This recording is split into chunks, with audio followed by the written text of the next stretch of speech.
Hola, buenas tardes a todas, todos y todes.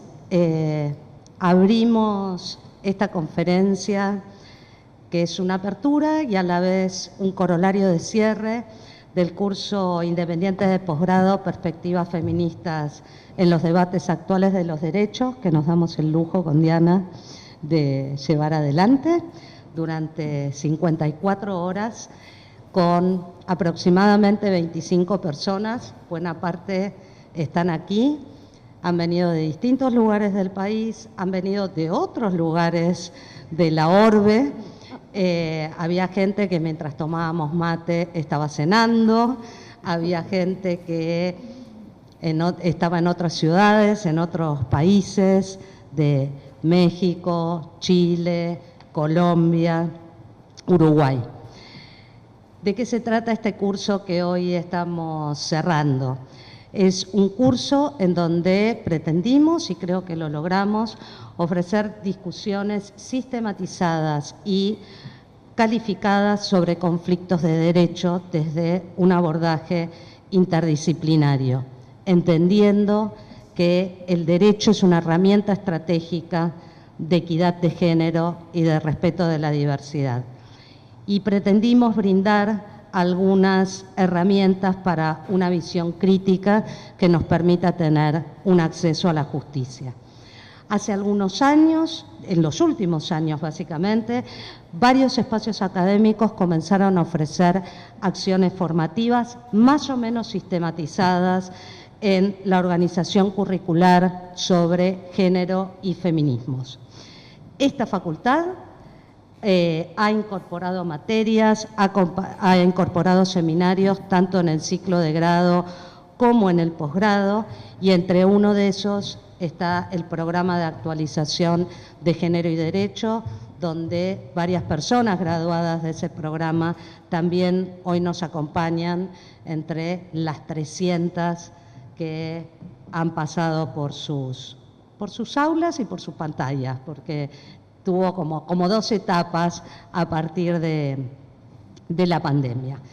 Entonces, cuando llegamos a este punto, pensamos que era necesario avanzar con la promoción y con la sistematización de algunos debates que traen los feminismos jurídicos y que por cuestiones de tiempo no suelen poder ser abordados en profundidad como conflictos de derecho. Y entonces ahí con Diana nos propusimos este curso de posgrado como un espacio de discusión y construcción interdisciplinaria de conocimiento en torno a los derechos humanos y teniendo como metodología de trabajo el diálogo en la diversidad de opiniones.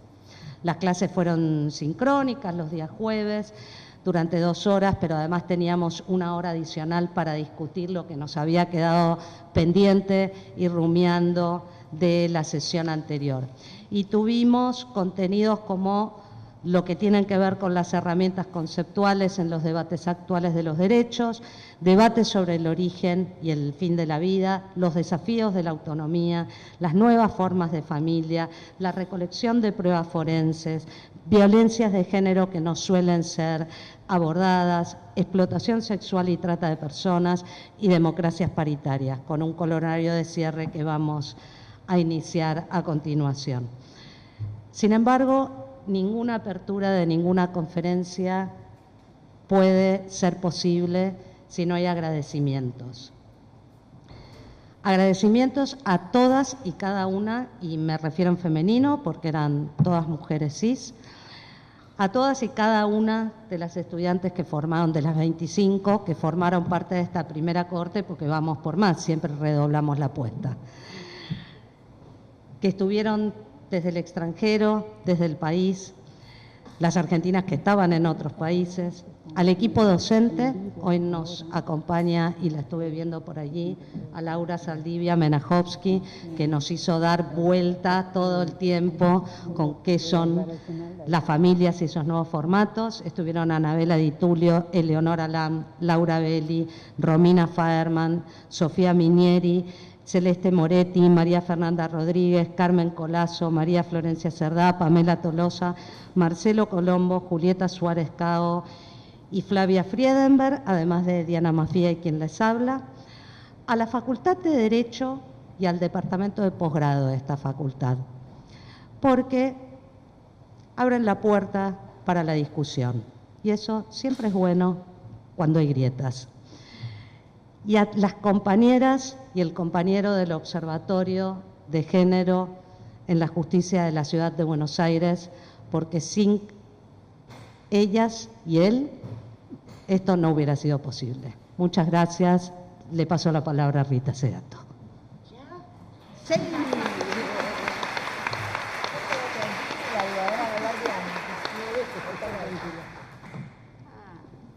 No vale. Acercarle el micrófono, sí.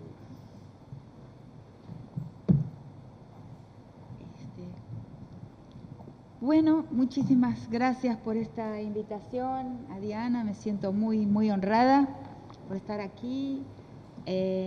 También muy especialmente porque la quiero mucho a Diana.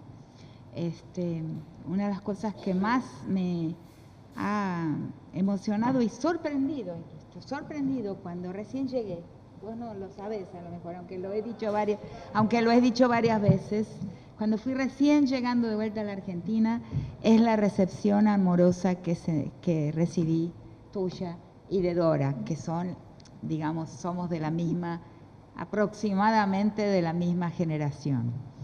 Dora un poco mayor, yo en el medio y ella más chiquita.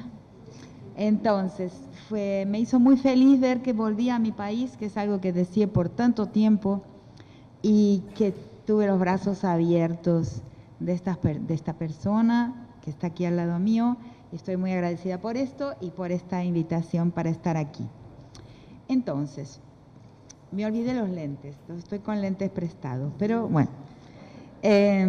Lo que organicé para hablarles a ustedes, siempre esperando así un retorno, lo dejé claro, porque a mí me gusta el retorno del público, me gusta saber, me gusta el espejo del público, ese espejo de la reina mala que llamo, ¿no? ¿Cómo estoy? Si lo que estoy diciendo tiene sentido, si no tiene sentido, qué sentido tiene. O sea, el retorno para mí, cualquiera que sea, es importante.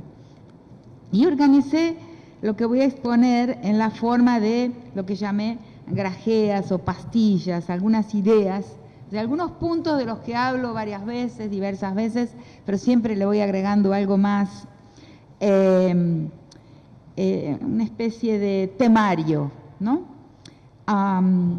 Entonces voy a ir exponiendo de una forma un poco telegráfica, esa es la manera de decirlo, de describirlo, estos temas y elaborando un poquito cada uno de estos puntos. Entonces, voy a comenzar por algo que enfatizo mucho en los últimos tiempos, que es la importancia del arte de pensar en conversación, o sea, el arte y la práctica que no se ha perdido en nuestro país, ¿eh?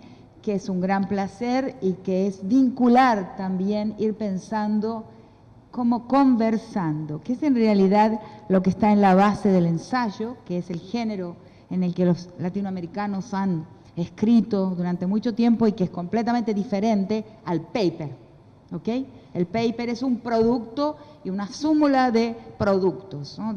Es como una súmula de informaciones analizadas, es un estilo anglosajón de presentar un resultado. Nosotros pensamos conversando y escribimos ensayísticamente, que es también una forma de conversar porque es el querer convencer de algo.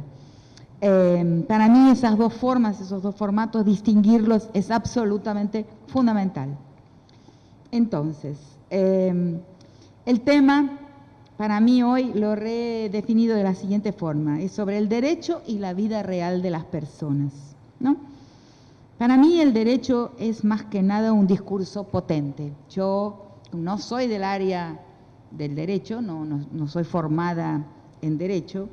Para mí lo que vale del derecho es el discurso que lo constituye, ¿no? Es una manera de hablar sobre lo que debe ser y puede ser y lo que no debe ser y no puede ser. Y como no es en general entendido así, sino que se ha vuelto un área técnica, también le cuesta muchísimo llegar a destino y hacer cualquier impacto en la vida real de las personas. Por muchos años a mis alumnos de antropología, que es mi campo, les decía lo siguiente: si llegara un marciano aquí, ¿no?, a Brasil, donde yo estaba enseñando, o Argentina, donde estamos ahora, llegara el marciano y bueno, voy a enterarme de cómo es esta sociedad. Entonces piensa, bueno, voy a la Constitución y a los códigos, los leo y pronto ya sé cómo es este pueblo, cómo es esta gente. ¿Es así? No es así. Eso debe servirnos para darnos cuenta de la lejanía entre la letra del derecho y la vida de las personas y la forma de resolver conflictos y la forma de actuar, las prácticas mismas de una sociedad. O sea, tenemos que darnos cuenta de esto, es fundamental. Eso se agrava especialmente en América Latina y también en España, en el mundo, yo diría, iberoamericano.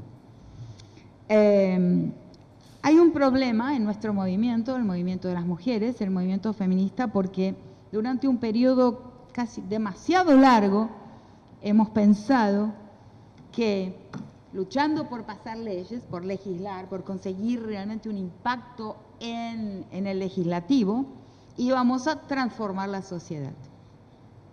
¿Funcionó de esa manera? Yo creo que no.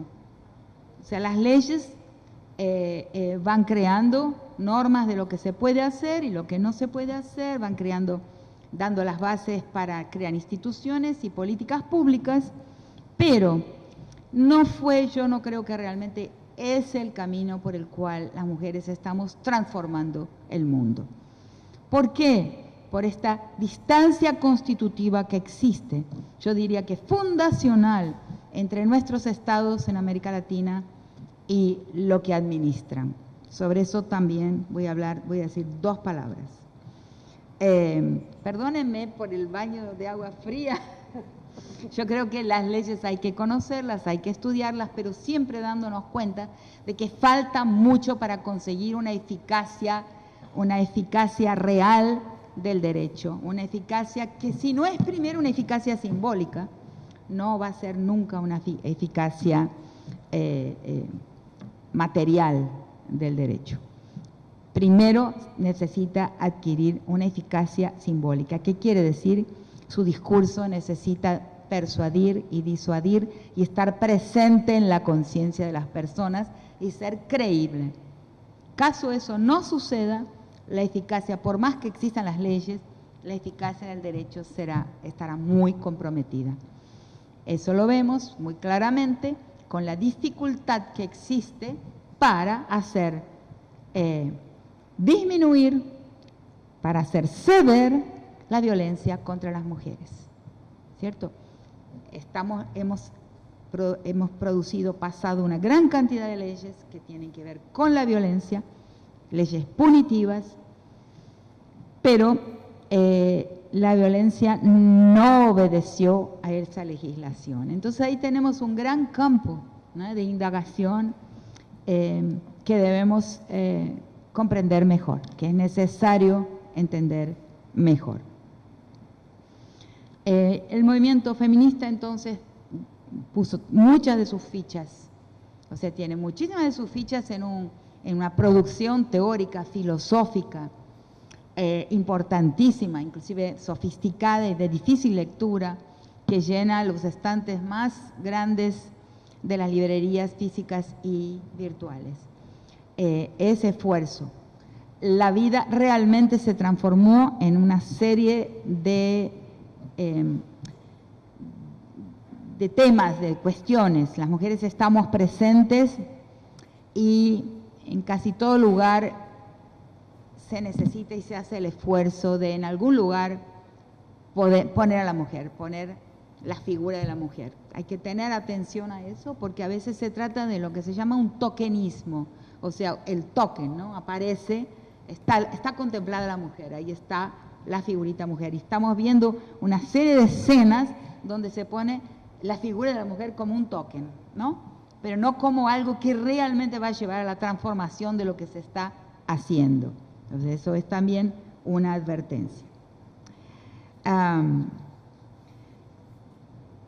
Entonces, yo creo que fue una gran cosa que sucedió en los últimos tiempos, que fue el movimiento feminista retornar a la calle, retornar a la toma del espacio público, a las marchas y al hacerse presente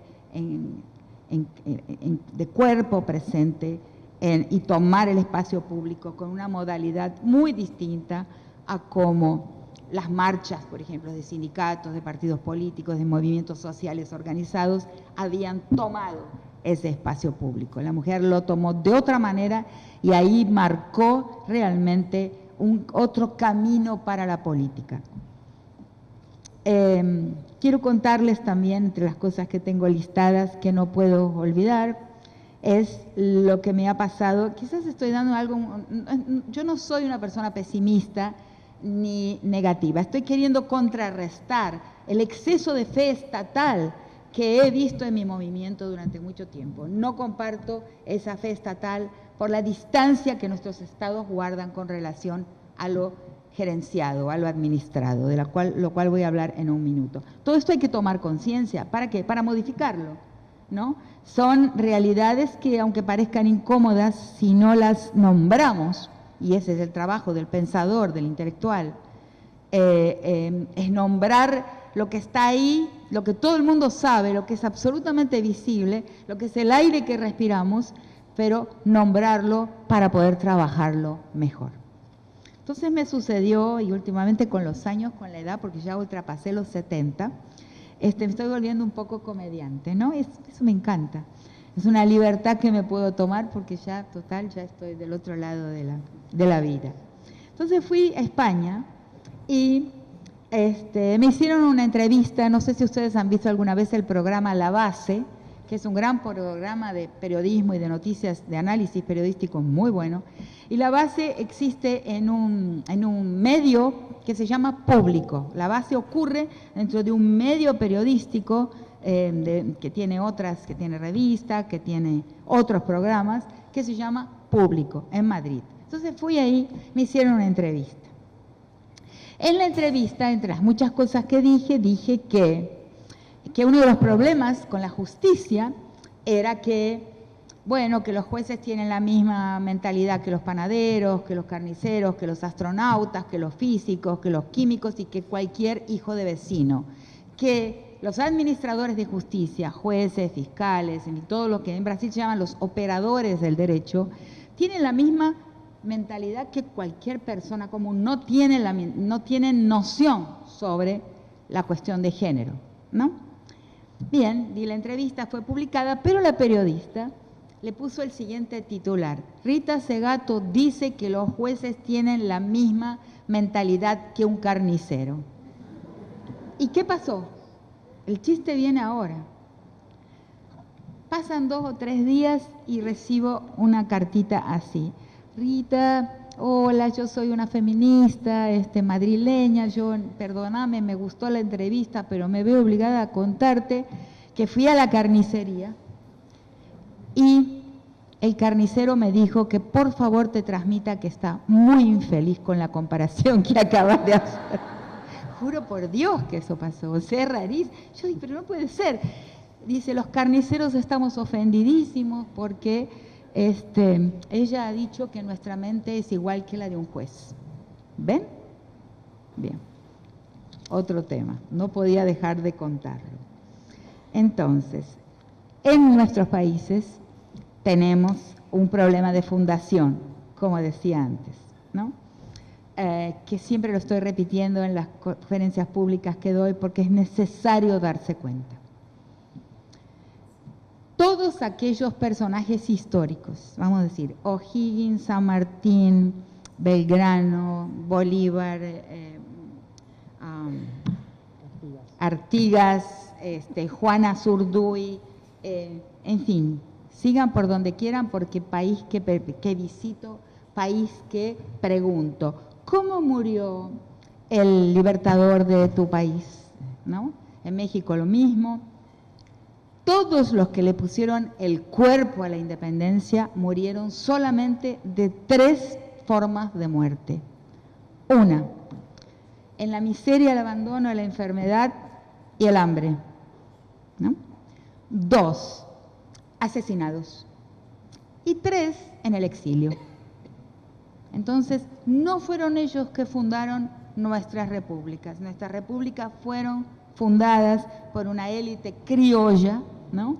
Heredera de la visión del mundo de España, del colonizador, o sea, ultramarina transportada al continente, y esos personajes fundaron nuestras repúblicas de una manera tal que ese aparato estatal tiene unas manijitas y lo hace apropiable y manipulable, y sobre todo hace lo siguiente, que tiene que ver con el derecho, que nunca ha perdido hasta hoy la relación de exterioridad y distancia con relación a lo administrado y con relación a la gente. Eso para nosotras mujeres tiene un impacto y un efecto enorme. O sea, yo lo veo en el lugar donde vivo, que es en Jujuy, remoto, un lugar lejano de la capital, y lo cuento últimamente porque sin necesidad de darse cuenta, los niños de la escuela primaria han recibido durante el gobierno de Cristina computadoras. Todo el mundo ha recibido una tablet para ir a la escuela, que es algo extraordinario. Entonces le preguntaba a los niños y a las niñas, ¿no? ¿Quién te dio esa tablet? Dios. No, sí, Dios. Piénsenlo. Eso es la distancia del Estado, que a pesar de los rituales escolares, que por mucho tiempo fueron los mismos en el centro de la capital federal, en el centro del Río de la Plata y en la frontera más remota, porque lo he visto, el mismo ritual, el mismo delantal blanco por mucho tiempo, el mismo Salve Argentina, el mismo Izar, a pesar de ese esfuerzo de la nación por esa homogeneización de su territorio, pero el papel del Estado para la gente no está claro. Y para muchos niños y niñas el Estado es un policía con un revólver en la cintura y una maestra racista. ¿Tá? Eso, lo que estoy diciendo, yo creo que es obvio para la mayor parte de las personas aquí presentes. Entonces, ese es el tema del Estado. Esa exterioridad permanente, y que eso afecta también la legislación en los temas de género, o sea, que no llega a destino. Lo que estamos consiguiendo es, con la presencia fuerte nuestra en la calle, desobedeciendo inclusive las formas en que se presenta el cuerpo en el espacio público, ¿no? Las formas de vincularidad que se hacen manifiestas en la calle, el abrazo, el estar juntos, la cercanía corporal, en fin, todas las características de la marcha de las mujeres en la calle, movimiento en el cual nuestro país, la Argentina, fue realmente muy importante, pionero y modelo para el mundo, ¿no? Después viene Chile, en fin, pero hemos, digamos, inaugurado una manera de hacernos presente, y todo ese tema que yo trato y que no voy a hablar hoy, de la politicidad femenina, que es una forma diferente de hacer política. No voy a hablar sobre ese tema hoy, a no ser que alguien me pregunte. Entonces, otro tema central, la diferencia entre el contrato y el estatus, que es algo relevante. Yo tengo una autora que es una de mis autoras de cabecera, que es Carol Pateman, y su libro El contrato sexual, ¿no? Es un libro permanente para mí. Carol Pateman va a decir que existen en paralelo, dos sistemas normativos que nunca uno ha conseguido eliminar el otro. Uno es el sistema del contrato, que es el de la ley. La ley es el contrato. Y el otro es el sistema de estatus, que en realidad es otra ley, es otra ley. Entonces, que el contrato nunca ha conseguido suprimir el estatus. Y ese es uno de los problemas que tenemos en la actualidad. O sea, la ley existe, pero el estatus es permanentemente vigente como normativa. ¿Qué quiere decir el diferencial entre un hombre y una mujer, un cuerpo de hombre, un cuerpo de mujer, un cuerpo blanco, un cuerpo negro? esa es una relación de estatus que la ley no está consiguiendo modificar.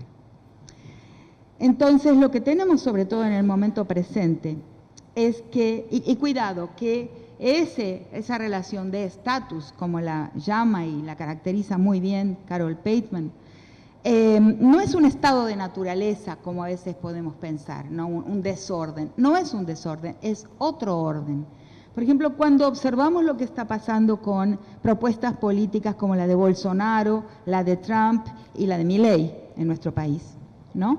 Lo que estamos viendo es que ellos proponen como normativa el retorno al sistema de estatus, que es otra normativa, y que es lo que la ley, o sea, las repúblicas, una democracia, intentó de alguna manera sustituir sin éxito. Esto lo tenemos que tener presente para nuestras luchas. O sea, para no satisfacernos a veces con decir, existe una ley, pero ¿cuál es la eficacia de esa ley? Esa ley no obtiene una eficacia plena como quisiéramos, porque el estatus ordena todavía la mentalidad de los jueces y no de los carniceros, por ejemplo. Bueno, ¿por qué esto es así? Esto es así. ¿Cuál es el fundamento del sistema de estatus como normativa permanentemente presente? La desconfianza profunda con relación a la mujer, así también como a la persona no blanca. Cuando se mira el cuerpo no blanco, al cuerpo racializado, se lo mira automáticamente con desconfianza. Basta entrar con un compañero, un amigo, un marido, como en mi caso, a un supermercado, a una joyería, a un lugar donde se vende algo, y ese cuerpo no blanco es permanentemente vigilado por el ojo del supervisor, del vigilante de ese espacio de ventas. El cuerpo nuestro, de las mujeres, también es sospechoso. Y cualquier mujer, todas las aquí presentes, lo sabemos. Cuando vamos a salir a la calle, vemos, esta ropa está muy larga, está muy corta. Me pongo este collar, estos aros están demasiado largos, me van a respetar igual si llamo la atención, ¿no? Una persona, mujer, sabe que llamar la atención no es algo que nos va a volver la vida cómoda. O sea, hay una automática vigilancia sobre la manera en que nos presentamos y aparecemos en el espacio público. Las abogadas, una de las cosas que observo en las personas, las mujeres que se forman en el campo del derecho, es también un entrenamiento sobre cómo vestirse para aparecer en el foro público, ¿no? Entonces eso tiene que ver con algo muy arcaico, ¿no? Que es, nosotras las mujeres siempre estamos amenazando con la indisciplina. La indisciplina es femenina, la contestación, el desacato, la desobediencia son actos femeninos. ¿Por qué? Me llevó muchísimo tiempo dándome cuenta del por qué, y esto que voy a decir fue un preso que me lo hizo notar. Porque está en el Génesis. Porque está, y no solamente en el Génesis judeocristiano, en la Biblia, en el Viejo Testamento. O sea, fue el desacato del personaje originario femenino que lleva a la expulsión de la civilización entera del paraíso. Las mujeres colocamos en peligro a toda la sociedad. Eso está en la mente de ese juez que el carnicero no quiere ser. O sea, la mujer es sospechosa. Es sospechosa cuando ella va a acusar a alguien, y es sospechosa, y la pena que se le da a ese alguien es pequeña con relación al delito que cometió, es siempre insatisfactoria con relación al grave delito que ha cometido, porque la acusadora está bajo sospecha, la demandante está bajo sospecha, y es demasiado alta cuando la mujer es la acusada, es la que ha cometido la infracción. En eso ustedes ven el castigo a la mujer que viene de una antigüedad impresionante y que no está solamente en el occidente, no está solamente en los monoteísmos, sino que en los 5 continentes. No soy una estudiosa de la mitología, pero esto lo he rastreado, todo lo que he conseguido, en los 5 continentes, historias de origen de pueblos se basan en la infracción de una mujer originaria y en el castigo a esa mujer originaria como el paso primero de una civilización entera, el primer paso, el momento inicial de la historia de un pueblo. Entonces, no solamente el Génesis, pero eso es universal en el sentido de que está presente y disperso en el planeta. Esa idea de la propensión de la mujer a la inmoralidad, ¿no?, y a la desobediencia, ¿no? Por eso he dicho y he escrito en mi libro Las estructuras elementales de la violencia que el violador es nada más, no es otra cosa que un disciplinador del cuerpo violado. Es lo que toman las tesis de mi tesis. Lo que toman las tesis con el violador eres tú, el policía, el presidente, el juez. Ese violador eres tú, sale de ahí.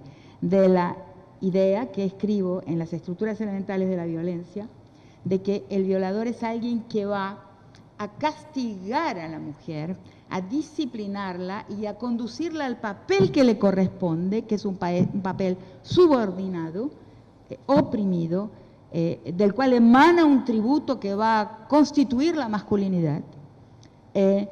Eso es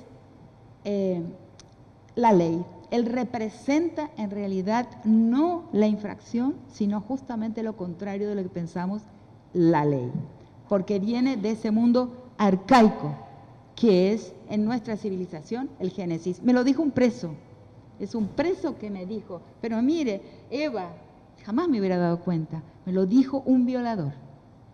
Bien, sigamos. Entonces, en estos días pasados, la semana pasada, hace unos 10 días aproximadamente, tuve la suerte de estar en la Universidad Nacional de San Martín en la presentación de una investigación del Laboratorio de Estudios sobre Democracia y Autoritarismos. Y se presentó un libro que ese laboratorio escribió, publicó, que se llama Desafíos de la Democracia Argentina en la Pospandemia. Discursos de odio, prejuicios sociales y problemas de legitimación democrática. Hay un capítulo en ese libro que son los discursos de odio y el sesgo de género en la esfera pública digital. Lo que descubre ese laboratorio que nos interesa aquí a nosotros es que el 75% de los discursos de odio que ellos fueron levantando, que ellos fueron identificando, tiene en su foco a la mujer. O sea, nosotras somos el blanco de la mayor parte de los discursos de odio que están circulando en la sociedad. Y 5% son contra las sexualidades disidentes. O sea, la soberanía sobre el cuerpo es justamente el discurso de odio absolutamente mayoritario. Eso también es necesario entenderlo, considerarlo, porque ahí estamos frente al orden de estatus.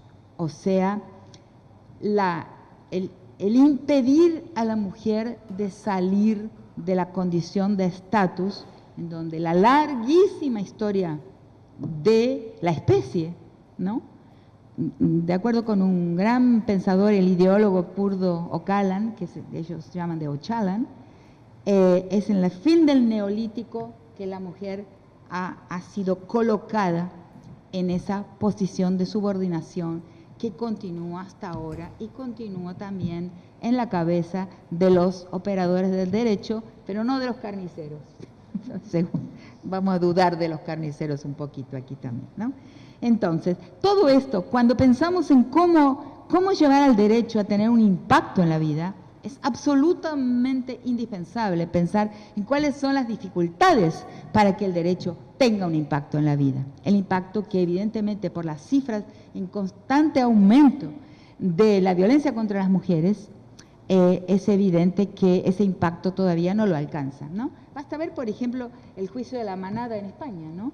Que tuvo que llegar a la audiencia real de España para que con vergüenza ahí los jueces den una condena, porque hasta la instancia anterior no condenaba el derecho a los violadores, que se hizo público en el mundo, ¿no? La violación en manada, como hay violaciones todo el tiempo acá también en manada. No tengo nada contra las manadas de animales, pero así se llaman las manadas en grupo, ¿no? En pandillas, en grupos de muchachos que, para probarse mutuamente, de acuerdo con mi lectura de esos hechos, de la cual no voy a hablar aquí, pero de acuerdo con lo que leo, es en realidad un crimen que está dirigido a los otros, a los ojos de los otros hombres, está dirigido a los ojos de la fratria, ¿no? Para probar la masculinidad y titularse hombres.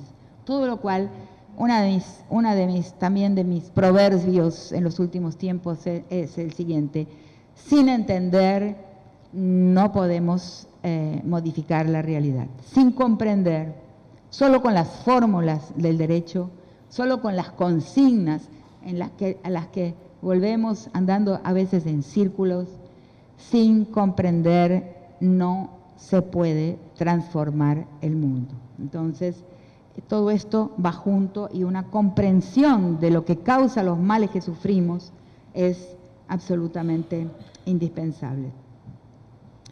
Entonces, tenemos este tema.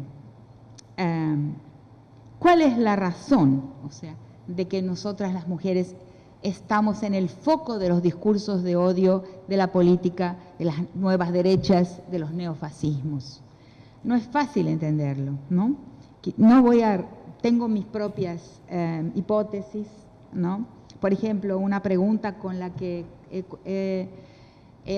últimamente, en las últimas semanas, he concluido mis exposiciones públicas, es la siguiente, que es una pregunta que considero difícil de responder, es un desafío a la inteligencia.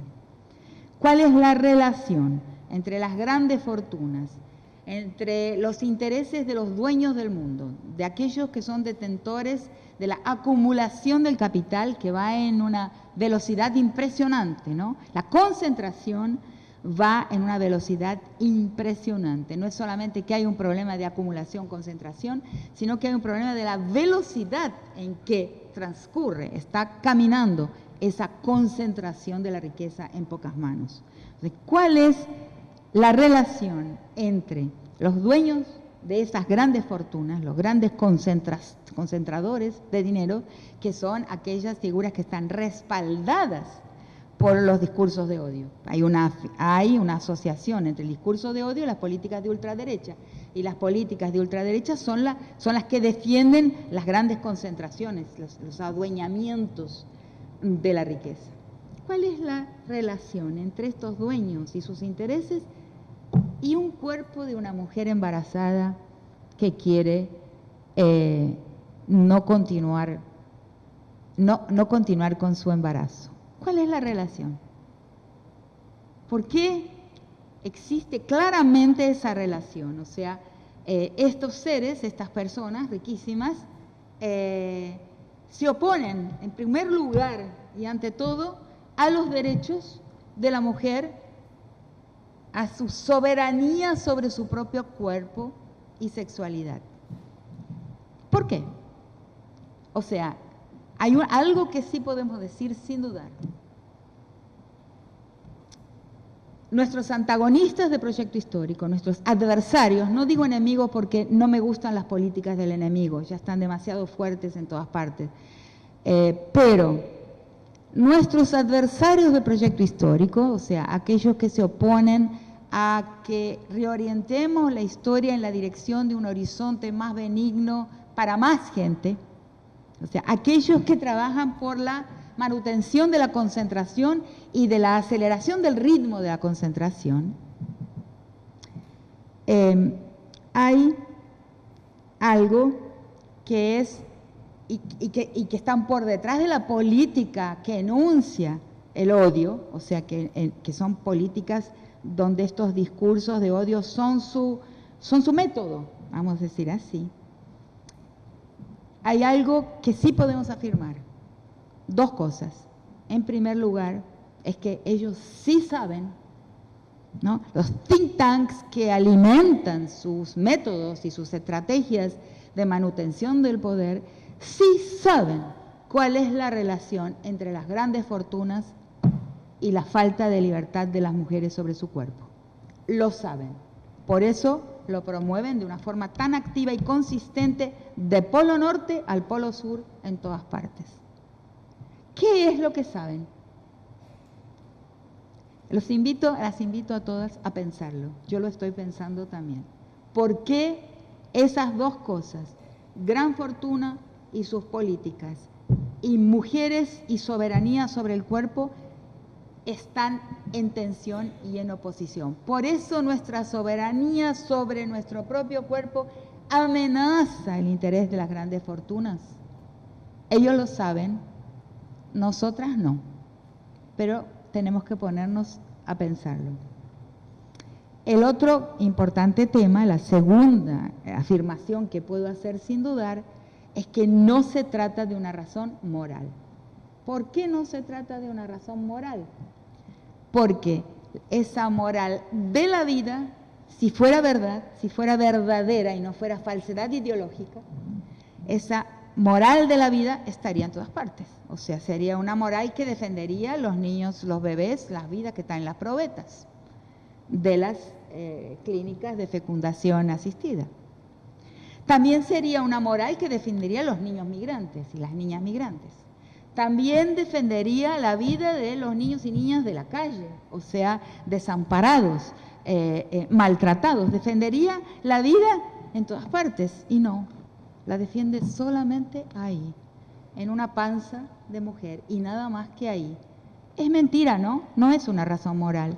Es insustentable el argumento moral y es fácilmente desbancable, o sea, contestable el argumento moral. Entonces la razón es otra. Bien. De ahí paso a otro tema que es también importante mencionar, un saltito voy a dar aquí. Son temas que no puedo olvidarme de mencionar, por el tema que ustedes han trabajado, que es derecho y mujeres y género. Este otro tema lo llamo el error del garantismo. El garantismo es una gran posición, una grande doctrina jurídica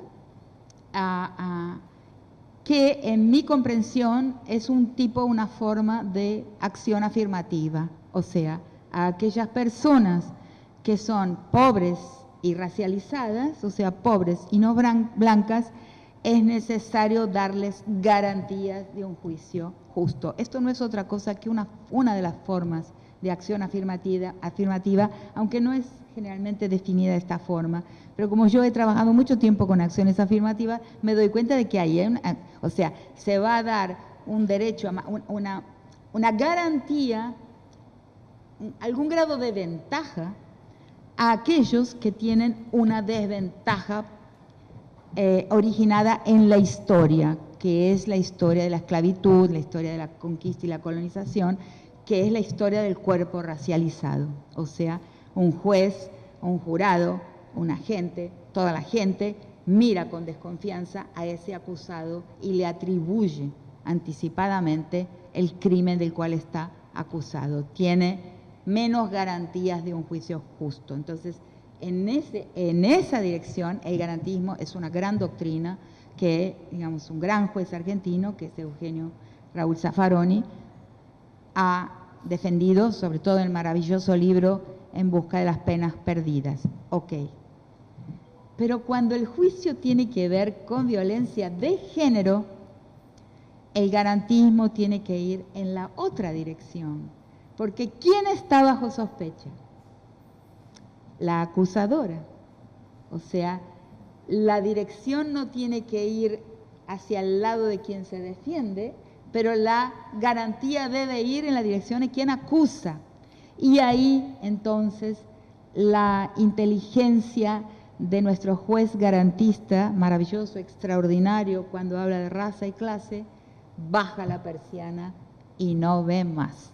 La misoginia le ofusca la inteligencia y la visión. Eso es triste, es duro, porque estamos hablando de grandes luminosidades jurídicas. Pero en el caso de los crímenes de género, cuando la acusadora es mujer, es ella que necesita de garantías de confianza. Eso no podía olvidarme de decirlo aquí. El otro tema fundamental es la idea de que el patriarcado es un sistema político, no es una moralidad, no es una religión, no es una costumbre, sino claramente, ¿por qué no es ni un sistema moral ni nada? Porque es universal, porque todas las culturas, todas las sociedades del mundo, en mayor o menor grado, tienen un régimen patriarcal vigente. Y las lecturas opuestas a eso no se pueden confirmar. O sea, hay lecturas opuestas a la universalidad del patriarcado, pero quien es antropólogo o antropóloga, como es mi caso, ha visto que en las sociedades tribales apenas contactadas, apenas intervenidas por el proceso de conquista y colonización, tienen su casa de los hombres, su casa de iniciación masculina, donde los niños, desde la niñez hasta la edad adulta, tienen que atravesar para titularse hombres. La masculinidad como titulación y obediente a un mandato de masculinidad es universal. Puedo dar inmensas pruebas, muchas de ellas están en mi obra, dispersas en una cantidad de ensayos que escribí.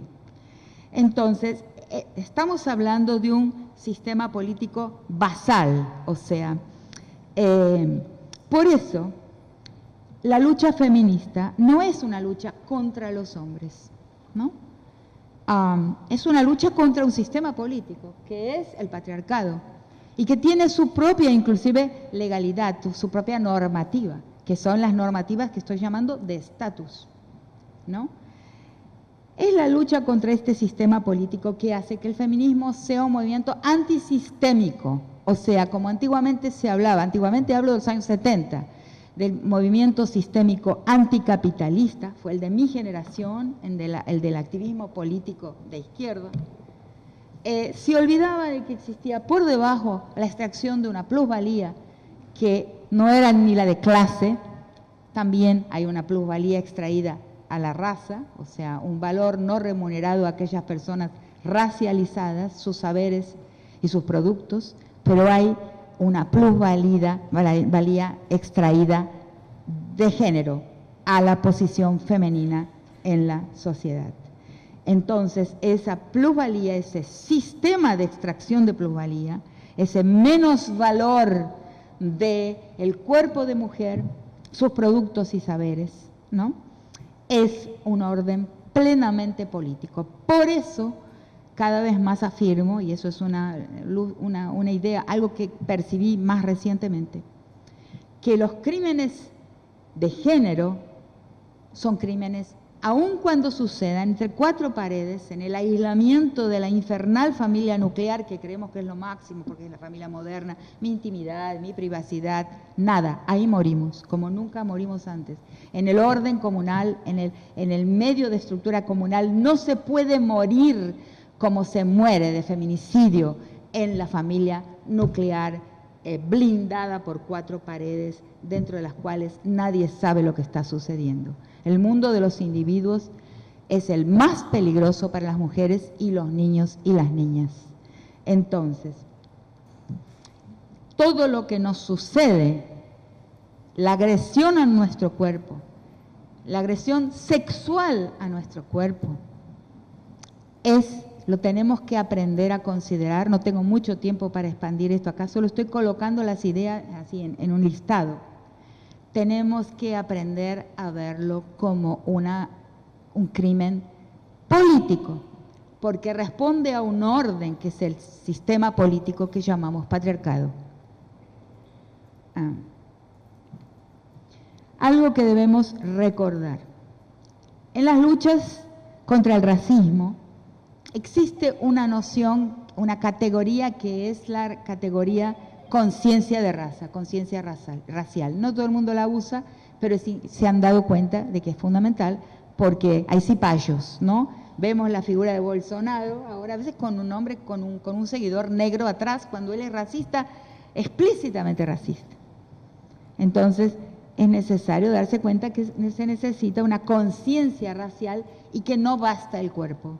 Para nosotras, las mujeres, es lo mismo. No basta tener un cuerpo de mujer.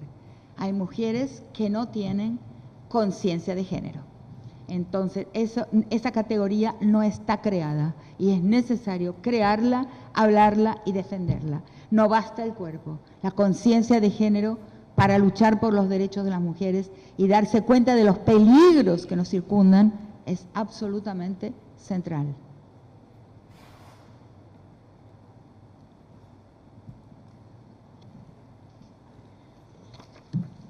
Falta poco. Voy a saltar aquí ¿no? En mi caso, sobre las luchas de las mujeres y el yo te creo, hermana y todo esto, debo decir que, y estoy acostumbradísima a ser, ¿cómo se dice? Cancelada. Casi que es divertido, me encanta. Yo no creo en los linchamientos sumarios, lo siento mucho, pero creo que nuestro movimiento entra en una fase de riesgo importante por los linchamientos sumarios. He recibido a veces mensajes de madres de hijos que se han suicidado, de hijos que han intentado suicidio, de hijos que han abandonado escuelas porque han sido sometidos a linchamientos sumarios. Entonces, como hemos defendido que el linchamiento sumario no es una medida, no lleva a la justicia en otros ámbitos de la vida, por ejemplo, en los gobiernos autoritarios lo que hubo es fusilamientos, o sea, ejecuciones sumarias sin juicio. Yo creo que siempre es necesario algún tipo de justo proceso, dándose cuenta de que el justo proceso no necesita ser estatal, hay diferentes formas de justo proceso. Por ejemplo, y hay algunos errores, por ejemplo, cuando hablamos del escrache, en el momento en que el Estado argentino se retiró de los juicios y vino el periodo de la impunidad, eso no fueron escraches, es un nombre infeliz, un nombre triste, equivocado, porque no fueron escraches, porque hubo ahí siempre un justo proceso. O sea, las personas antes de realizar el escrache hicieron indagaciones que a veces demoraron más de un año. Yo he preguntado, por ejemplo, a hijos, a las organizaciones que han llevado a cabo eso que llamamos de escrache, y siempre han explicado, no, hubo largas entrevistas a los vecinos, ¿no?, del mismo edificio, de los comercios cercanos, de los testigos, hasta poder decir, sí, esta es la persona que queremos linchar. Entonces, no es un linchamiento sumario, ni ha sido un escrache, porque me dio un tiempo, y ese tiempo fue un tiempo de justo proceso. Entonces, lo que es necesario saber es que existe el justo proceso estatal, raro, y existe el justo proceso comunal, o sea, de la propia sociedad y de la gente.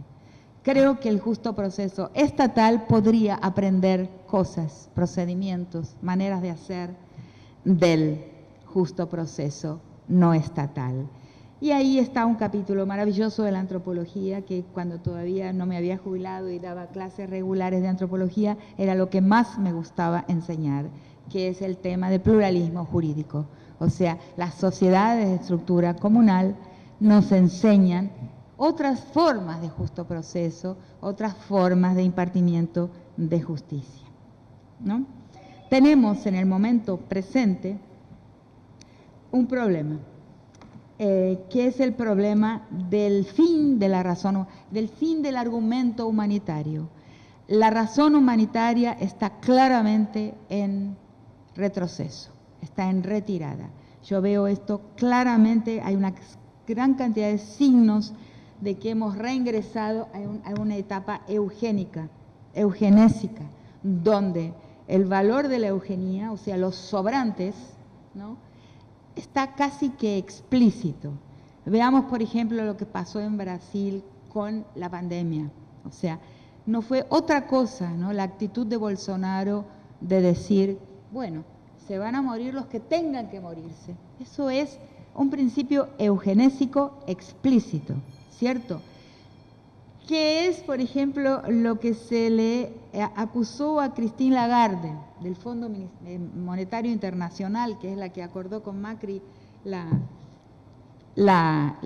deuda, el préstamo, que en realidad fue ilegítimo y criminal, delictivo, inclusive para las reglas del propio Fondo Monetario.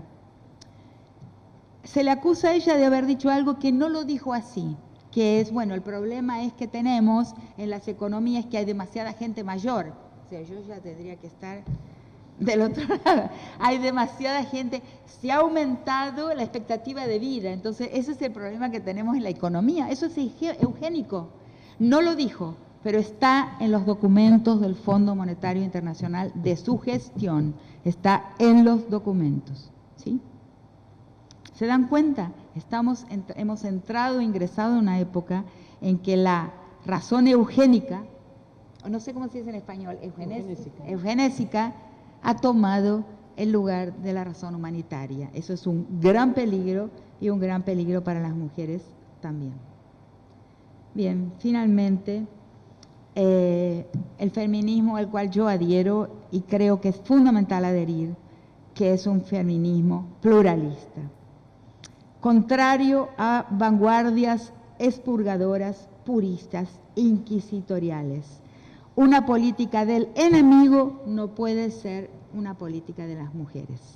No estoy de acuerdo con ella y llevan al desastre, inclusive llevan al descrédito. Como hemos avanzado tanto con el movimiento, tanto, en la manera en que la mujer tiene que estar presente en todas las series de televisión, en todas las películas, tenemos que estar presente, por lo menos eso, aunque sea como un token de reconocimiento de nuestra existencia diferenciada.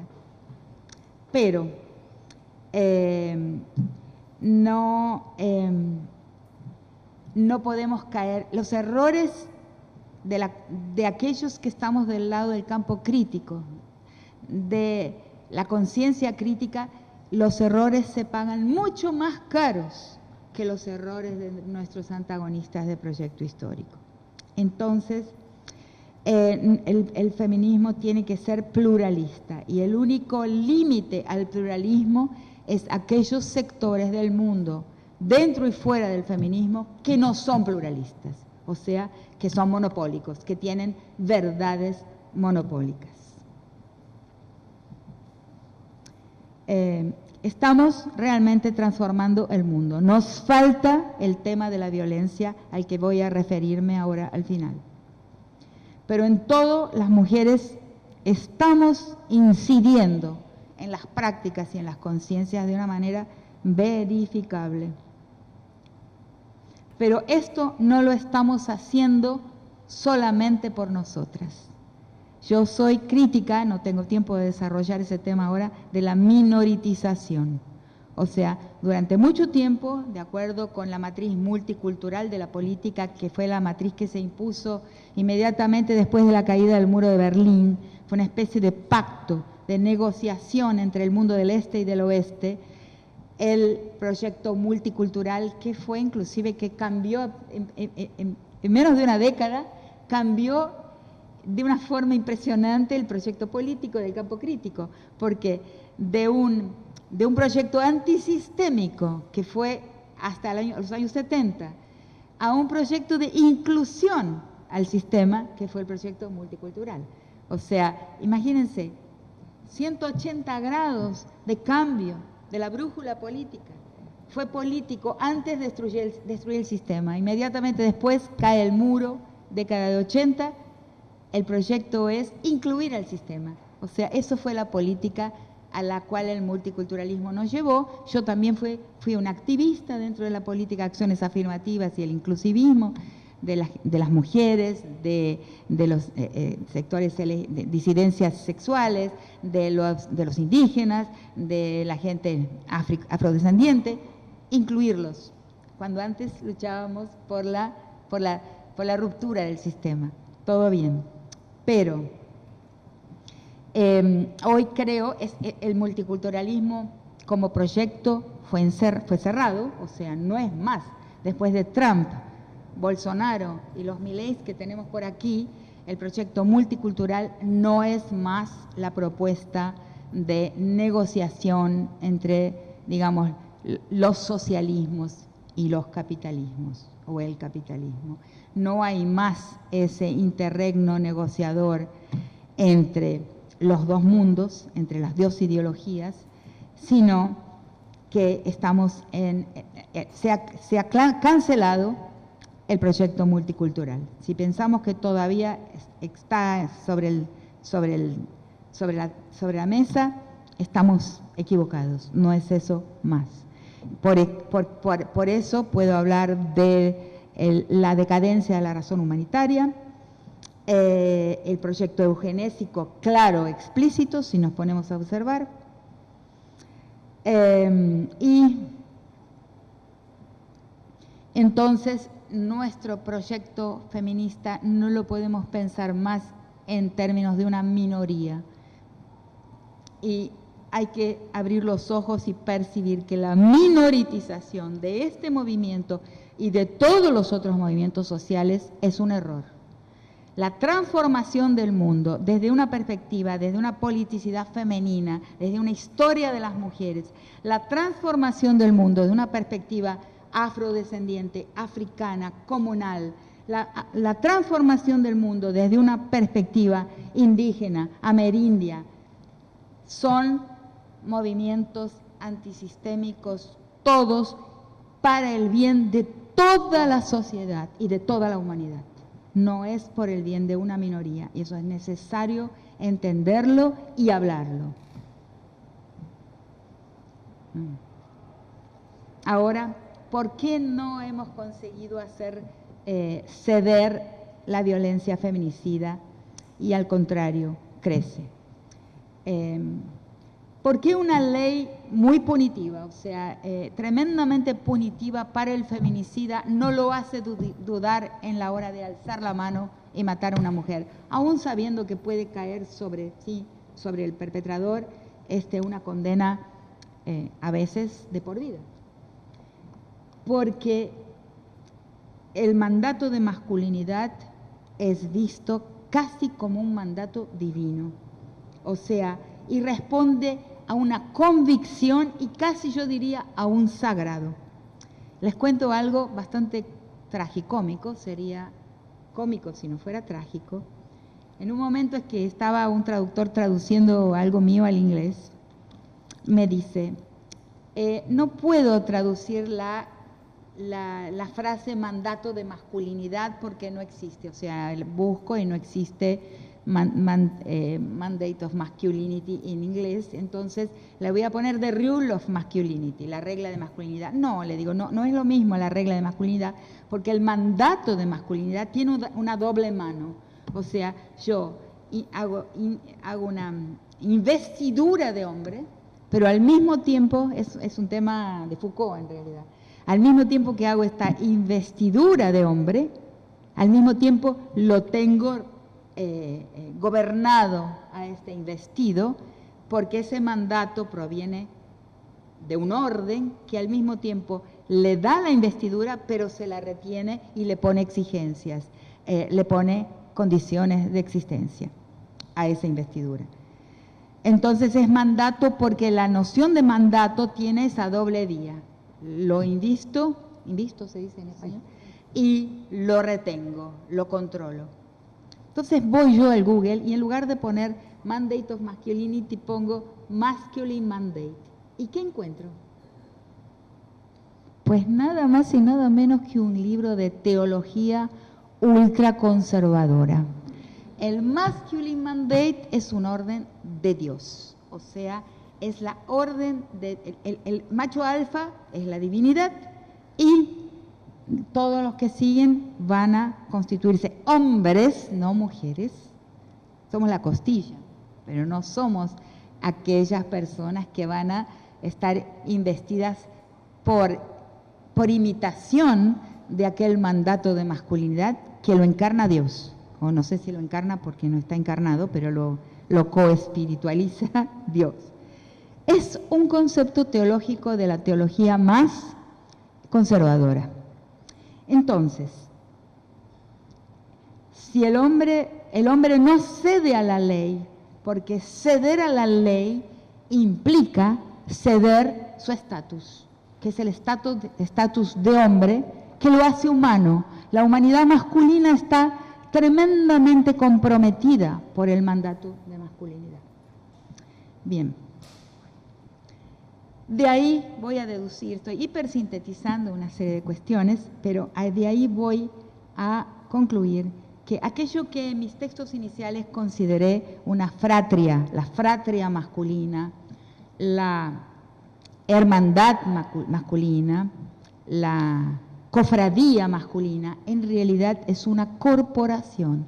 La masculinidad es la primera, más básica, más fundacional de todas las corporaciones, que son un mal de la democracia contemporánea. Si ustedes van a ver, hay una infección corporativa en las instituciones, el derecho, la policía, las Fuerzas Armadas, mismo la mía, la academia, están infectadas, están malogradas por la corporatividad.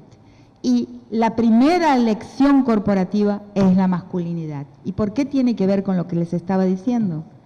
Porque la corporación masculina y las otras también tienen dos reglas, dos predicados, dos características.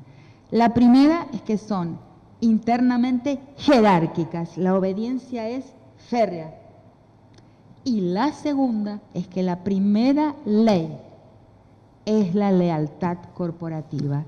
Todo se puede infligir, absolutamente todo, el derecho a la vida, a la propiedad, a la dignidad humana, todo lo que quieran.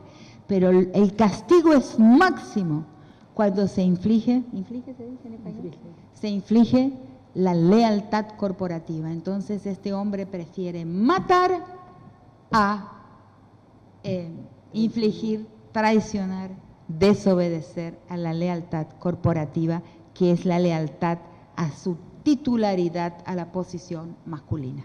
Entonces, con eso, yo creo que no hablé tanto de derecho, pero hablé de cosas que impiden el correcto y eficaz ejercicio de la ley sobre la sociedad.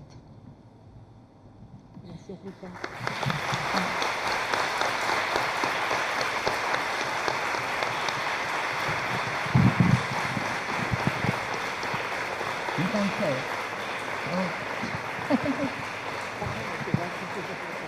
Tengo agua, pero estoy cansada. Sí.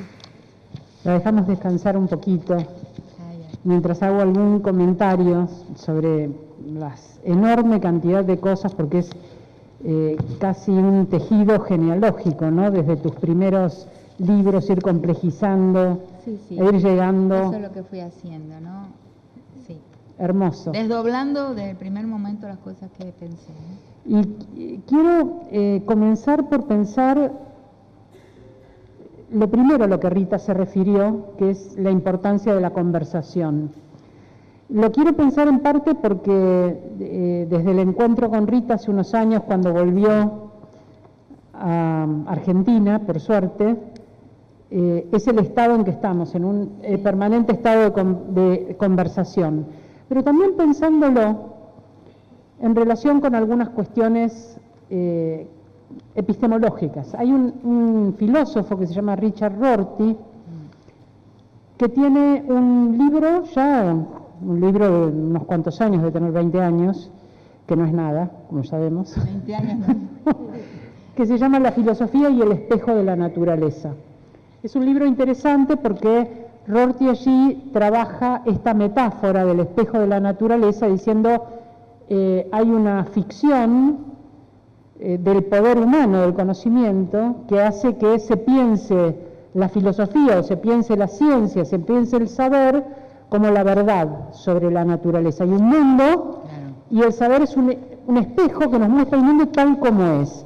Y obviamente las diferencias, las discusiones, inclusive el apartamiento de ciertas verdades sobre el mundo como no relevantes, como insignificantes, tiene que ver con que ciertos saberes se han erigido como la verdad y otros han quedado como meras opiniones, como aspectos desvalorizados.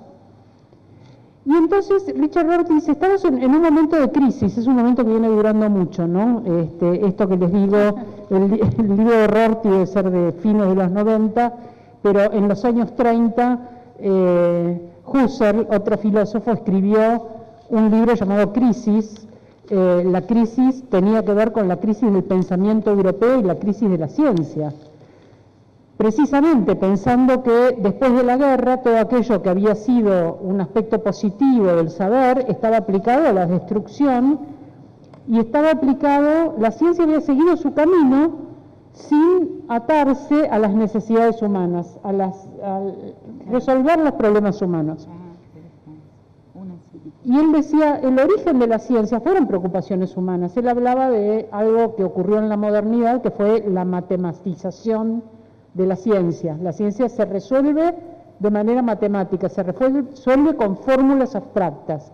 Pero en realidad, el origen de la geometría era una necesidad muy práctica. La geometría tiene un origen en Egipto, que como su nombre lo indica, geo quiere decir tierra, tiene que ver con la medición de la tierra, con la agrimensura. O sea, en Egipto se les inundaba por el Nilo cada 2 por 3 y tenía que volver a demarcar los terrenos, y entonces esa necesidad de medir y de tener una regla para una necesidad práctica, la transformaron los griegos en una idea abstracta, ya desprendida de las necesidades humanas. El paso de la antigüedad a esa razón europea, que tiene origen en Grecia, es el paso a una abstracción que ya no tiene que ver con las necesidades humanas. Ahora, esas respuestas universales en algún momento dejan de resolver problemas y empiezan a entrar en crisis y a fracasar. Cuando empiezan a fracasar, ya dejan de tener esa hegemonía de la que hablaba Rita cuando decía el único límite al pluralismo son los sectores con verdades monopólicas, ¿no? Bueno, la ciencia tuvo durante mucho tiempo la verdad monopólica, pero hay otras verdades que empezaron a ser escuchadas porque esa verdad monopólica no resolvió los problemas. Y entonces ahí viene la frase que quería mencionar de Rorty. Él dice, cuando se acaban los paradigmas hegemónicos de explicación científica, aparece el suave tiempo de la conversación.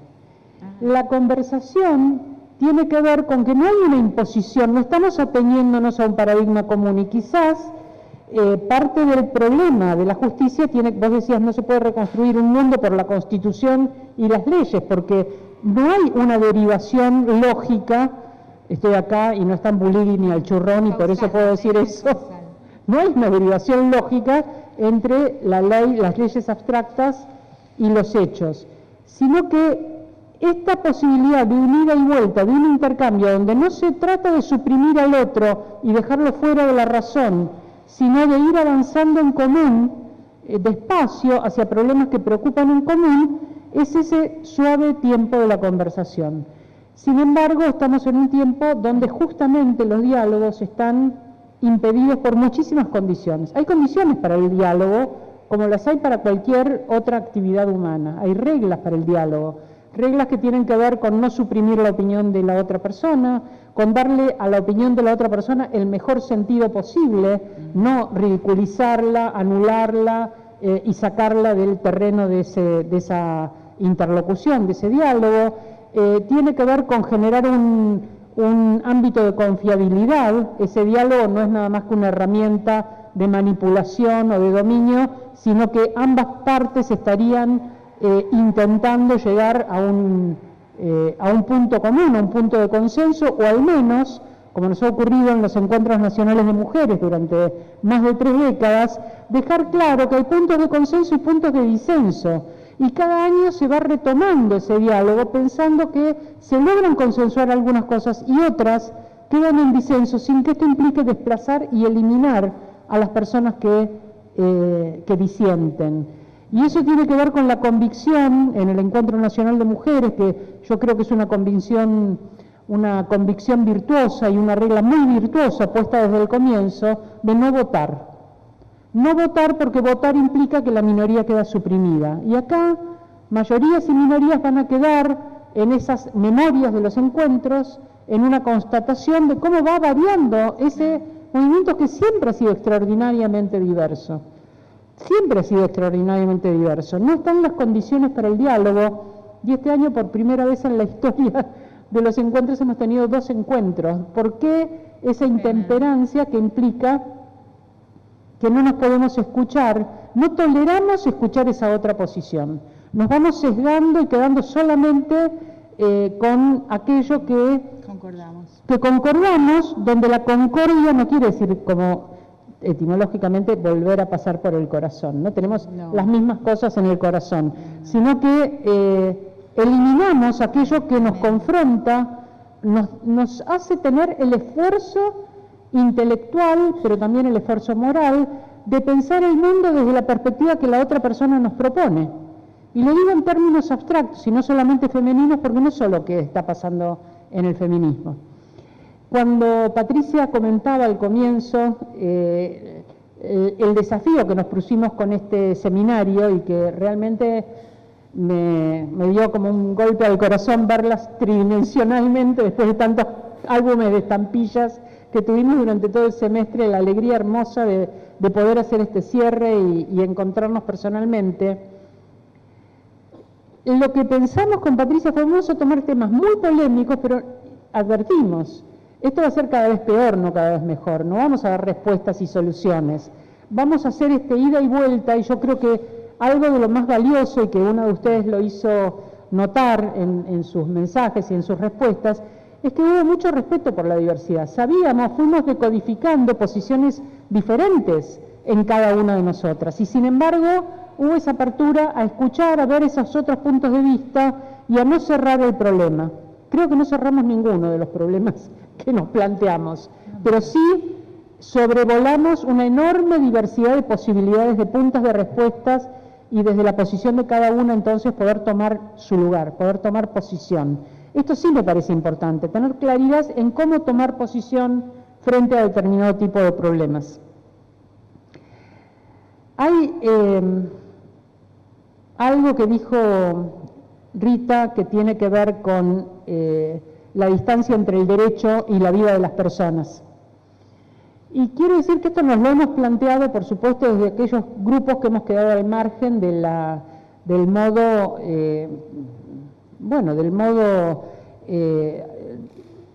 centralista del derecho, del modo patriarcal del derecho, aquellas subjetividades que hemos quedado fuera por marcas en los cuerpos, porque nuestros cuerpos no eran ese cuerpo blanco, masculino, adulto, capaz, etcétera. Y ahí hay 2 conceptos que me parece que en estos años han estado circulando. Uno, el que tiene que ver con las diversidades de género, el concepto que tiene que ver con los cuerpos, los dos, por eso me parecieron interesantes, la idea de incorporar, de poner en el cuerpo el derecho. ¿Cómo hacemos para poner en un cuerpo diverso que no ha sido pensado por el derecho, poner el derecho? Ahí están los principios de Yogyakarta, ¿no? Para pensar desde las diversidades nuevamente los derechos, reescribirlos y poder incorporarlos, ponerlos en los cuerpos diversos. Y el otro, que me parece hermoso, es un concepto comunitario, que es la idea de acuerpar, el concepto de acuerpar, de volvernos comunidad para poder en comunidad pensar, no solo pensar, sino actuar.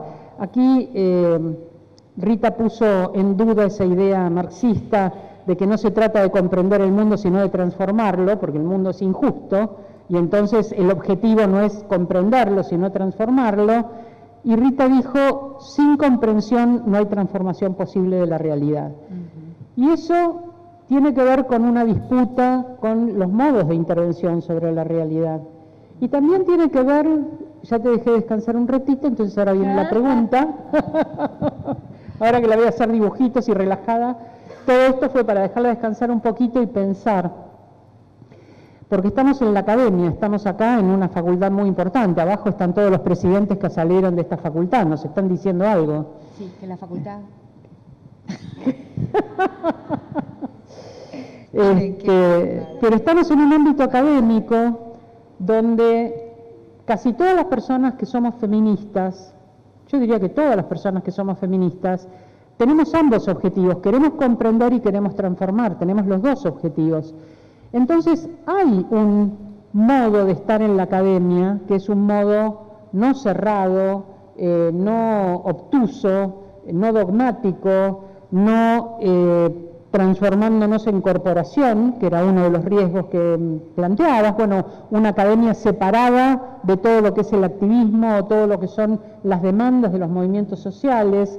¿Qué hacemos en la academia, en una facultad de Derecho, desde el feminismo?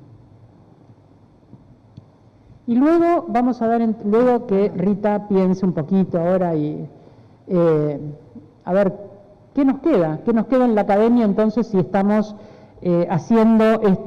poniendo en juego esta relevancia del pluralismo, de un pluralismo donde hay alternativas de verdades que tenemos que evaluar y que son relevantes para determinadas posiciones culturales y también para ciertas necesidades humanas? Me gustaría que 2 o 3 de las preguntas entonces también, Patricia, eso lo manejas vos, surgieran entonces de acá de nuestras compañeras y también de quienes están en la distancia.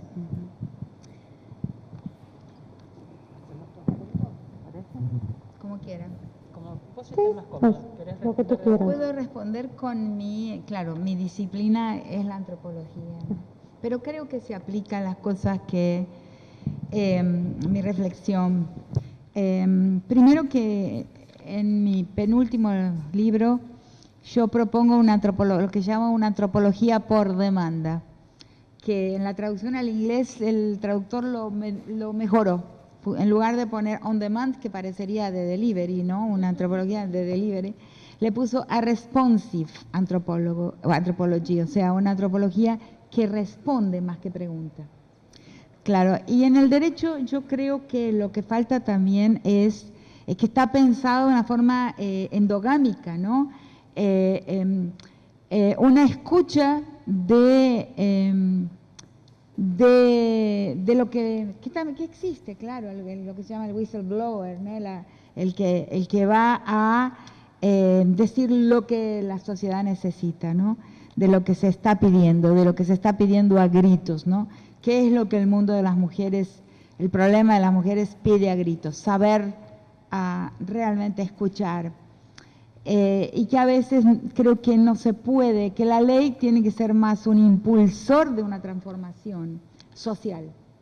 O sea, ¿cómo se consigue que la ley transforme los comportamientos, ¿no? Sin eso, en realidad, por más que haya punición, que es el problema del punitivismo, ¿no?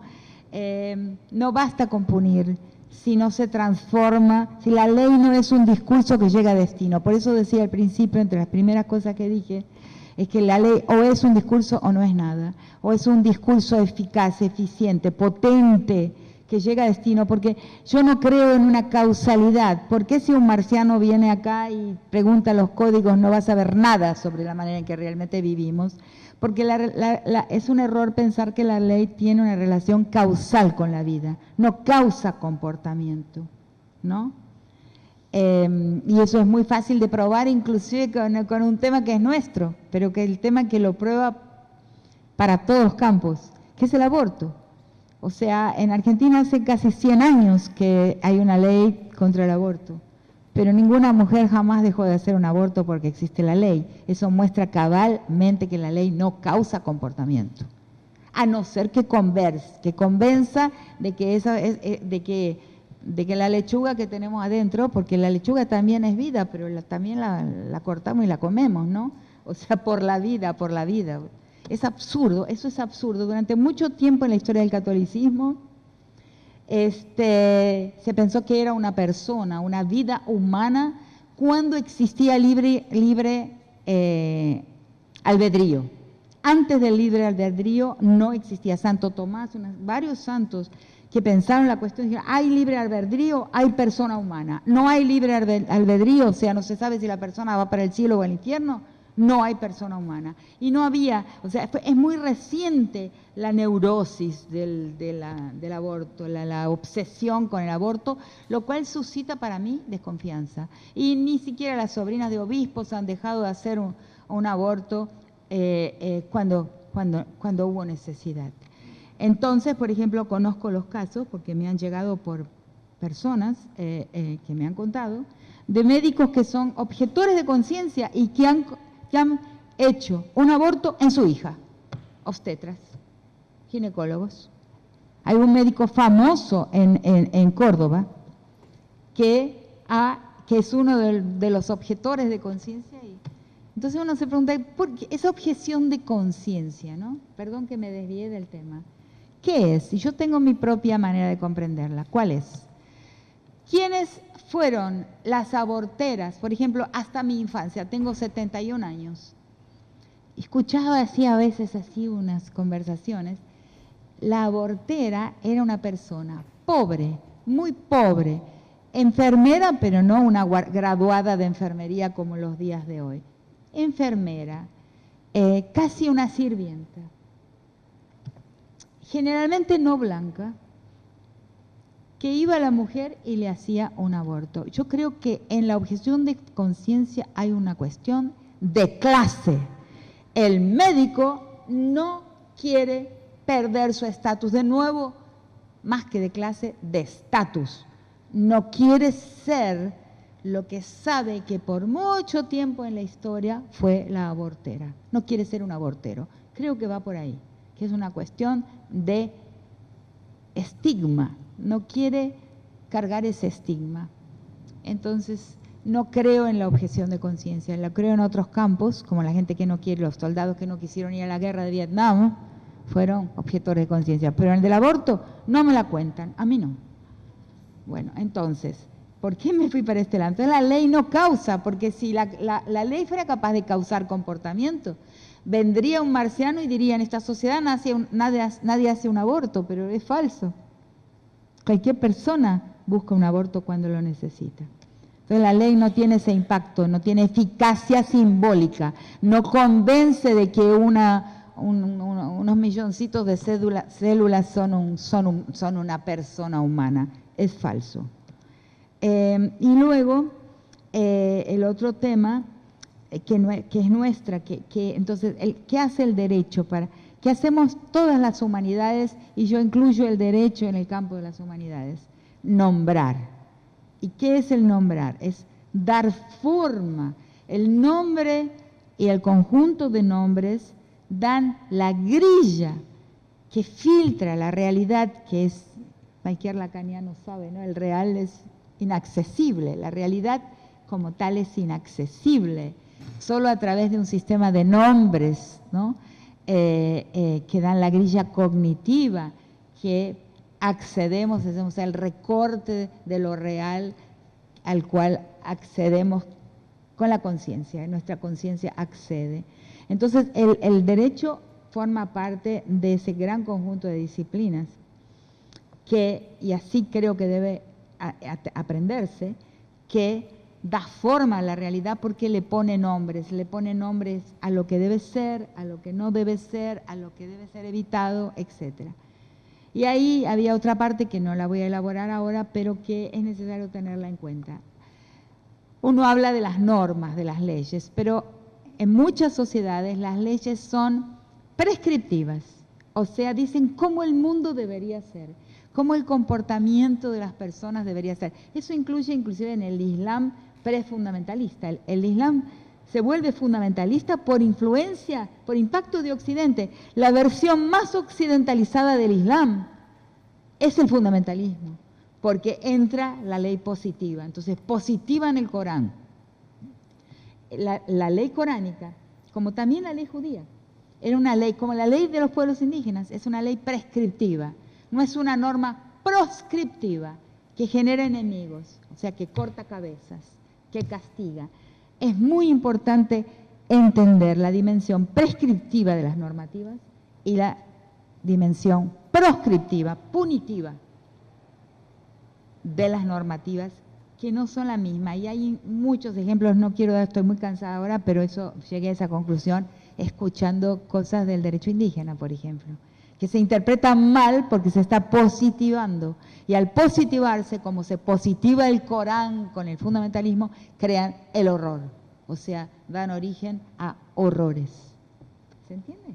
Sí. Entonces, el nombrar, entender lo que significa el nombrar, el prescribir, el organizar el mundo, en crear una ética y una moral, que no son lo mismo, es el papel central de toda normativa, de todo derecho. Bueno, hay varias intervenciones en el chat mientras estamos transmitiendo por streaming, personas que entraron desde Brasil, México, Paraguay, Uruguay, Bélgica. Tampoco me puse a relevar todos los lugares aparte del interior, pero sí hay dos preguntas específicas. Una de ellas es de Ada y dice: Roxin habla de la función preventiva y persuasiva de la norma. ¿Qué piensa acerca del alcance de esta función preventiva y persuasiva respecto del femicidio? Y en relación a lo que venía conversando recién, es cuál sería la relación entre los grupos concentrados de capital y el aborto. ¿Es un tema de estatus? No. Es una pregunta de Marisa. No. La primera, bueno, claro, si la ley no tiene la capacidad de persuadir y disuadir, las dos cosas, persuadir y disuadir, yo lo dije en mi exposición, lo dije y insistí en eso, la ley no existe, no tiene una eficacia material. Eso lo dije. ¿Y cómo sería lo preventivo, no? Y ahí entra la cuestión de comprender qué está por detrás del crimen feminicida. Si no lo entendemos, como en este caso de que se pierde el estatus masculino, el hombre pierde su calidad de gente, su calidad de ser humano. En la mentalidad de muchos hombres, eso lo escuché en la cárcel. Si no se hace alguna cosa de manera que el tributo de la mujer fluya en la dirección de la construcción de la posición masculina de un hombre, la posición masculina, el ser hombre, le viene de algo, de un tributo, le llamo yo en mi libro, de un tributo que fluye desde la posición femenina a la masculina y lo constituye como hombre. Si no hay ese flujo, si no hay esa consumición, para decirlo de otra forma, un hombre no se hace hombre. Entonces, es tan fuerte el mandato de masculinidad y que la posición masculina es una condición sine qua non para que el hombre sea plenamente humano, y así están socializados y enseñados los hombres, que lo realmente preventivo es desmontar el mandato de masculinidad. Y eso es del interés de los hombres, no solo de nosotras. Sufrimos las consecuencias, pero los hombres también las sufren. El hombre muere antes en cualquier país del mundo. En todos los países del mundo la expectativa de vida de los hombres es menor que la expectativa de vida de las mujeres. ¿Por qué? Porque mantener las exigencias, cumplir con las exigencias del mandato de masculinidad es mortal. En algunos lugares implica la ley la muerte muy temprana, por ejemplo, en el Triángulo Norte de América Central, El Salvador, México ahora, que es una situación terrible, el querido país de México, El Salvador, Guatemala, Honduras, en Colombia, y está bajando hacia el sur, decir que todavía tenemos algunos mecanismos de la propia sociedad para frenar, pero si miramos Rosario, por ejemplo, algunos espacios en el conurbano y algunos espacios en el conurbano de Córdoba, o sea, está la mafialización, el control paraestatal de la vida en un orden que se ha mafializado, hace con que muchos niños mueran, muchos jóvenes. O sea, en Puerto Rico los pandilleros ya dejan dicho desde temprano cómo quieren que sea su funeral. Busquen en Google funeral de pandilleros Puerto Rico y van a ver cosas que serían cómicas si no fueran trágicas. O sea, ya considera que morirá joven. Entonces, ¿eso por qué? Porque el reclutamiento para las guerras, para todas las guerras, pero muy especialmente las nuevas formas de la guerra contemporánea, son reclutamientos basados en el mandato de masculinidad, en el deseo del hombre de ser un hombre. El niño quiere, antes que nada, ser un hombre, y para eso muere a los 20 años o antes. O sea, quiere haber matado a los 14, por ejemplo. Eso existe. Entonces, el mandato de masculinidad es de interés masculino, entender que el hombre ha entrado en un mal negocio, o sea, que es un mal cálculo, que es una mal negocio, yo le llamaría, en una furada se llamaría en portugués, en un negocio furado, o sea, aceptando un mandato que le exige ciertas pruebas para ser hombre, y que esas pruebas en algunos medios, en algunos contextos, son las pruebas de exhibir crueldad y matar. Entonces, sin el desmonte del mandato de masculinidad no tendremos una eficacia del derecho.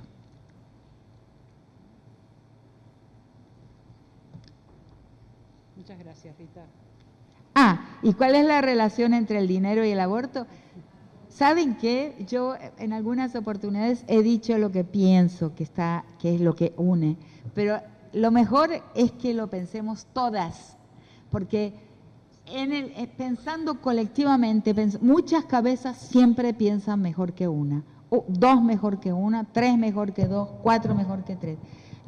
Mucha gente pensando para entender por qué es defendido con tanta garra y saña que la mujer no pueda tener soberanía sobre su propio cuerpo y sexualidad.